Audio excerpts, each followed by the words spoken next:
disebut hidrat arang, ya, atau gula juga boleh ya.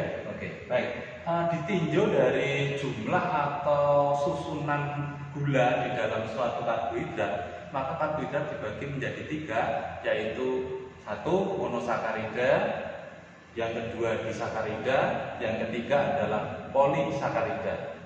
Disebut monosakarida karena gulanya penyusunnya hanya 1 jenis ya, hanya 1, yaitu gula sederhana ya. Terus kemudian yang kedua adalah disakarida. Artinya karbohidrat jenis ini tersusun atas dua jenis gula ya, 2 gula saja jumlahnya. Sedang yang terakhir adalah polisakarida, artinya poli itu banyak, berarti banyak gula yang tersusun di situ. Berapa jumlahnya bebas, yang pasti banyak sekali ya. Oke, baik. Kita akan memulai karbohidrat pada pagi hari ini membahas yang agak susah untuk dicerna, untuk dibaca secara mandiri, yaitu tentang struktur Haworth. Struktur Haworth dari mono, disakarida, dan polisakarida. Kita mulai. Yang pertama adalah monosakarida. Saya ambil 3 gula sederhana. Sebetulnya lebih banyak lagi jumlah monosakarida atau jenis monosakarida selain yang saya kemukakan di sini ya. Yang pertama adalah glukosa, yang kedua adalah galaktosa, yang ketiga adalah fruktosa. Mungkin ada lagi triosa, tetraosa, kemudian ribosa dan deoksiribosa. Kali ini yang saya bahas yang paling fundamental di kelas 3 adalah 3 ini, yaitu glukosa, galaktosa, dan fruktosa. Monosakarida mempunyai rumus kimia yang sama, yaitu C6H12O6, tetapi strukturnya berbeda. Lihat seperti ini yang glukosa, segi 6 ya. Kalau kita hitung jumlah C-nya, kita tentukan 1, 2, 3, 4, 5, 6. Pas ya, berarti C6H12O6. Coba galaktosa juga kita hitung C-nya. C1, C2, C3, C4, C5, C6. Yang agak beda sedikit strukturnya adalah fruktosa, dia segi 5, tetapi coba kita hitung C-nya juga. Mulainya tidak di sini, tapi ternyata di atas C-nya ya. Berarti 1, 2, 3, 4, 5, dan 6. Oleh karena itu, kita akan coba terangkan satu demi satu bagaimana struktur Haworth dari glukosa. Penomoran dimulai dari sini ya, C yang pertama ini, C1, C2, C3, C4, C5, dan C6. Ini glukosa. Terus, kenapa dia disebut alfa? Lihat C yang pertama, di mana OH-nya itu terikat ke bawah, glukosa OH-nya ini terikat ke bawah. Maka dia disebut alfa. Ya, coba kita cek pada galaktosa. C1, OH-nya ke bawah, dia juga alfa. Fruktosa, ini yang kedua, OH-nya juga ke bawah, maka dia disebut juga alfa. Kebalikan dari itu disebut beta glukosa. Kalau OH ini ada di atas, ini terikat ke atas, maka dia disebut beta. Alfa galaktosa, OH-nya ini saya taruh di atas, maka dia juga namanya beta. Begitu juga dengan fruktosa. Jadi kesimpulan yang pertama, perjanjian yang pertama, OH yang pertama ini terikat C yang pertama ini kalau ke bawah maka disebut alfa, kalau ke atas beta, gitu ya. Nah, kemudian kita identifikasikan mana itu glukosa. Kita harus cermati C yang pertama OH ke bawah disebut alfa, C yang kedua OH-nya ke bawah, C yang ketiga ke atas, C yang keempat ke bawah. Berarti cirinya itu di C nomor 2, 3, 4 OH-nya, posisi OH bawah, atas, bawah, maka dia adalah glukosa. Apa bedanya dengan galaktosa sekarang? Mari kita lihat yang sebelah kanan. 2, 3, 4. Kalau tadi glukosa adalah bawah, atas, bawah. Lihat ini C yang kedua, bawah sama ya, atas sama. Ya, C yang keempat mulai beda. C yang keempat di galaktosa OH-nya ke atas. Berarti itu perbedaan antara glukosa dan galaktosa. C yang keempat kalau glukosa OH-nya ke bawah, kalau galaktosa OH-nya ke atas. Itu perbedaannya. Nah, sekarang agak beda sedikit dengan fruktosa, dia dalam bentuk segi 5 bukan segi 6. Dimulai C yang pertama ada di sini ya.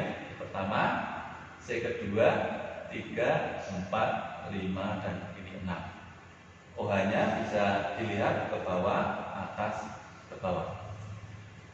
Jadi kalau struktur hawatnya apa bedanya glukosa, galaktosa dan fruktosa, saya kira sudah jelas ya. Kalau fruktosa itu segi 5, kalau galaktosa ini segi 6, hanya glukosa OH-nya yang keempat beda glukosa dan galaktosa. Anakku, kalau mungkin ada pertanyaan, C ini kan harusnya mengikat 4, kenapa ini hanya 3? 1, 2, 3, berarti kurang 1. Ini H ke atas. Biasanya atom H tidak perlu ditulis, nanti terlalu banyak, nanti jadi kredit, nanti jadi ruwet. Jadi kalau belum mengikat 4 berarti itu ada atom H. Berarti di sini juga ada atom H yang tidak perlu kita tulis. Saya kira untuk monosakarida sudah jelas ya. Nah, sekarang kita menuju ke yang subjudul B, yaitu disakarida. Saya sebutkan tadi adalah jumlah gulanya 2. Maltosa itu artinya tersusun atas glukosa dan glukosa, glukosa dan glukosa. Sehingga kita turunkan aja glukosa dari atas, ini kita copy, kita taruh di sini. Ambil lagi glukosa ini yang atas, kita taruh di sini. Nah, kemudian dia akan terhubung. Bagaimana ikatan atau hubungan di situ? Coba lihat C yang pertama, OH ke bawah ya, berarti dia alfa. C yang keempat, OH-nya dilihat, OH-nya juga ke bawah. Maka OH yang pertama dan OH yang keempat yang paling dekat ini akan terjadi interaksi. OH dengan OH berinteraksi membentuk suatu molekul yang dilepaskan, yaitu satu molekul H2O. Ini sama ini berinteraksi membentuk H2O. Berarti HH sama O1, berarti tinggal O. Sehingga saya tulis, ini saya hapus anakku, saya hapus, tulis interaksinya, saya tulis ya. Nah, ini. Jadi ada H2O yang dilepas. Nah, seperti ini disebut maltosa. Terus ini dalam kurung ini tanda alfa 1,4. Mengapa alfa 1? Ini tadi yang glukosa. C yang pertama OH-nya ke bawah, berarti posisinya alfa nomor 1 dan ini nomor 4. Berarti posisi alfa 1 dan nomor 4 interaksinya. Itu saya kira jelas maltosa ya, disakarida jenis yang pertama. Yang kedua adalah disakarida yang kedua adalah laktosa. Laktosa itu tersusun atas glukosa dan galaktosa. Kita turunkan dari atas, glukosa, saya turunkan ke bawah ini. Terus kemudian galaktosa ini saya turunkan ke bawah. Nah, oke. Ini kalau pengen lengkap ini saya tambah ya. Ini CH2O. Anakku, galaktosa yang sebelah kanan, C yang keempat, OH-nya ke atas ya, OH-nya ke atas ini. Dia akan berinteraksi dengan C yang pertama supaya ini tidak terlalu jauh. Maka C yang pertama ini yang glukosa, yang OH-nya tadinya ke bawah, saya geser ke atas dengan resiko ke atas, berarti namanya adalah beta, ya kan? Nah, sehingga sama dengan yang tadi, ini OH sama OH terjadi interaksi melepaskan 2O dan tinggal satu atom O yang tersisa untuk ikatan. Nah, ini. Nah, sehingga ikatannya beta 1 karena C yang pertama itu ke atas beta dan yang berikatan dengan C yang keempat. Saya kira sekarang anakku bedanya maltosa dan laktosa sudah tahu, yaitu ikatan posisi alfa 1,4 glikosidik. Kalau laktosa adalah beta 1,4 glikosidik ya. Ini maltosa dengan laktosa. Mari kita lanjutkan sebelah kanan, yaitu tentang sukrosa, disakarida yang kedua.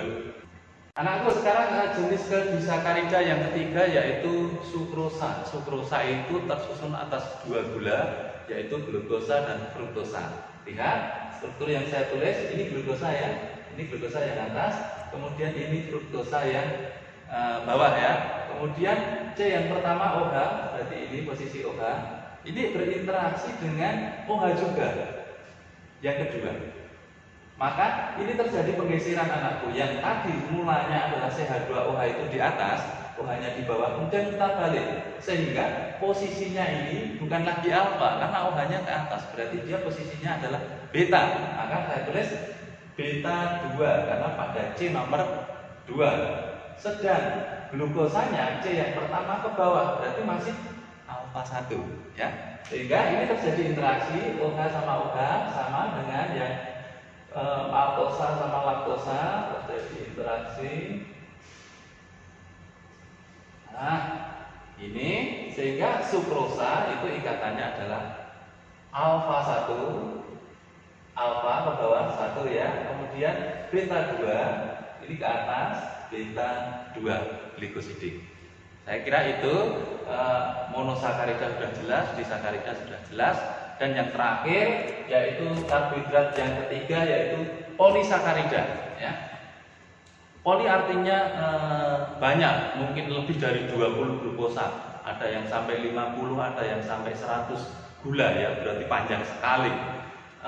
Saya ambil contoh polisakarida yang pertama adalah amilosa. Bagaimana strukturnya? Ini sederhana sekali, tidak begitu kompleks supaya mudah untuk dipahami. Amilosa adalah glukosa yang panjang gitu ya, seperti polimer, tetapi dia ikatannya selalu alfa 1,4. Alfa 1,4. Alfa udah tahu dia ke bawah banyak. Ini ke bawah anakku nomor 1 sama nomor 4. Begitu seterusnya ini ke bawah alfa 1,4. Jadi amilosa cirinya adalah dia tersusun atas ikatan alfa 1,4 glikosidik. Itu jenis amilosa untuk polisakarida yang pertama. Yang kedua adalah amilopektin. Apa bedanya amilosa dan amilopektin? Lihat sini, ini hampir sama, ini alfa ke bawah ya, 1,4 glikosidik. 1,4 glikosidik. Tetapi ada satu cabang ya, saya hitung 1, 2, 3, 4, 5, 6. C yang ke-6 berikatan dengan C yang pertama ke bawah. Oke, kalau gitu di cabangnya ini ada ikatan alfa 1,6 glikosidik. Berarti amilopektin itu ketambahan cabang, di mana cabang itu mempunyai ikatan alfa 1,6 glikosidik ya, ini cabangnya. Oke, sekarang polisakarida jenis yang ketiga adalah glikogen. Itu hampir sama dengan amilopektin, hanya cabangnya lebih banyak. Berarti ini alfa 1,6 ikatannya itu cabangnya lebih banyak, berarti banyak sekali berderet di sini. Itu bedanya amilopektin sama glikogen secara ikatan atau secara kimia ya. Dan yang terakhir anakku adalah selulosa. Selulosa ikatannya adalah beta 1,4. Ini anakku. Kenapa dia beta? Ini C yang pertama ini OH-nya ke atas beta.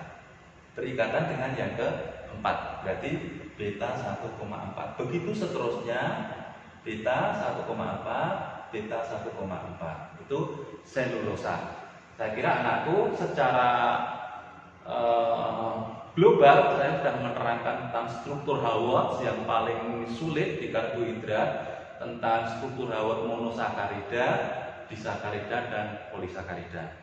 Saya kira itu yang bisa saya sampaikan. Apabila ada kekurangan saya minta maaf, dan terima kasih. Keberhasilan YouTube ini dibantu oleh Bu Agustin sebagai kameraman dan editor. Selamat pagi, berkah.